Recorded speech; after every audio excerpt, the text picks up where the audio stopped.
Hello दोस्तों, आज हम जिस मूवी को एक्सप्लेन करने वाले हैं उस मूवी का नाम है गंगूबाई काठियावाड़। कहानी की शुरुआत में हमें दिखाया जाता है कि एक 15 साल की लड़की को जबरदस्ती तैयार करके वेश्या बनाया जा रहा होता है। जब वह उसका विरोध करती है तो वेश्यालय की मैडम रश्मिबाई उसे मारती है और उसको जंजीर से बांध देती है। उन्हीं में से एक औरत रश्मिबाई से बोलती है कि उसको गंगूबाई से मिलवाना चाहिए। तो जब गंगूबाई आती है तो उससे मिलती है और पानी देकर उसको अपनी कहानी सुनाने लगती है। गंगूबाई बताती है कि काठियावाड़ में एक संपन्न परिवार में जन्मी गंगा जगजीवन दास काठियावाड़ी एक बैरिस्टर की बेटी बॉलीवुड अभिनेत्री बनने की ख्वाहिश रखती थी। वह 16 साल की उम्र में वह अपने प्रेमी रमणीक लाल के साथ मुंबई चली गई, क्योंकि उसने अपनी चाची शीला के संरक्षण में गंगा को एक फिल्मी करियर देने का वादा किया था। उसका पूरा जीवन उल्टा हो गया जब रमणीक ने उसे कमाठीपुरा में शीला मासी के स्वामित्व वाले एक वेश्यालय को 1000 रुपए में बेच दिया, जहाँ उसे जबरदस्ती वेश्या बनना पड़ा। वह बाद में अपना नाम बदलकर गंगू रख लेती है। वहीं उसकी दोस्ती कमली नाम की एक महिला से हो जाती है। सुंदर होने के कारण वो शीला पर अपनी मनमानी करने लगती है।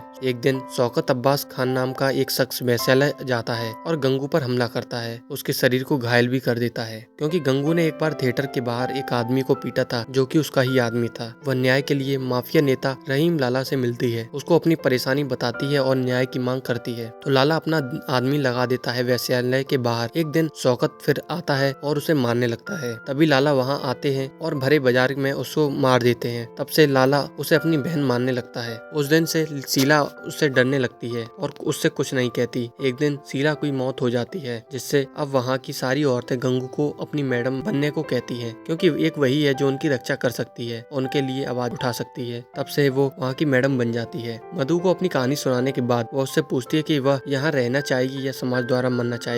तो वो कहती है कि वह मरना पसंद करेगी, जिससे वह रश्मिबाई को 10,000 रुपए में उसे देने को कहती है और उसे उसके घर भिजवा देती है। फिर एक दिन उसे एक टेलर अफसान रज्जाक से प्यार हो जाता है और वह भी उससे प्यार करने लगता है, लेकिन वह खुद वेश्या होने के कारण साथ की एक वेश्या की बेटी रोशनी की शादी शांत के साथ करवा देती है, जिससे रोशनी भी कहीं वेश्या न बन जाए। उधर दूसरी तरफ कमाटीपुरा में प्रेसिडेंशियल इलेक्शन होने वाले होते हैं, जिसमें गंगूबाई रजिया बाई के खिलाफ खड़ी होती है। रजिया के पास दौलत होती है, लेकिन गंगूबाई एक खेल खेलती है। वह सबको फिल्म दिखाती है, जिससे वह जीत जाती है। फिर एक दिन गंगू की एक साथी अपने घर जाने को कहती है, जिससे उसको भी अपने घर की याद आती है और अपने घर फोन लगाती है, जहाँ उसे पता चलता है कि उसके पिता की मौत हो चुकी है और उसकी माँ गंगू से गुस्सा होती है और फोन को काट देती है। अगले दिन लाला उसे बुलाते हैं, जहाँ उसे पता चलता है कि वेश्यालय के पास वाले स्कूल के लोगों ने कोर्ट में वेश्यालय तोड़ने की याचिका दायर कर दी है। तो लाला उसे मजबूत रहने की सलाह दे देता है। फिर जब गंगू कुछ लड़कियों को स्कूल में एडमिशन कराने ले जाती है तो प्रिंसिपल मना कर देता है, लेकिन वो उसे 5 साल की फीस जमा कर देती है।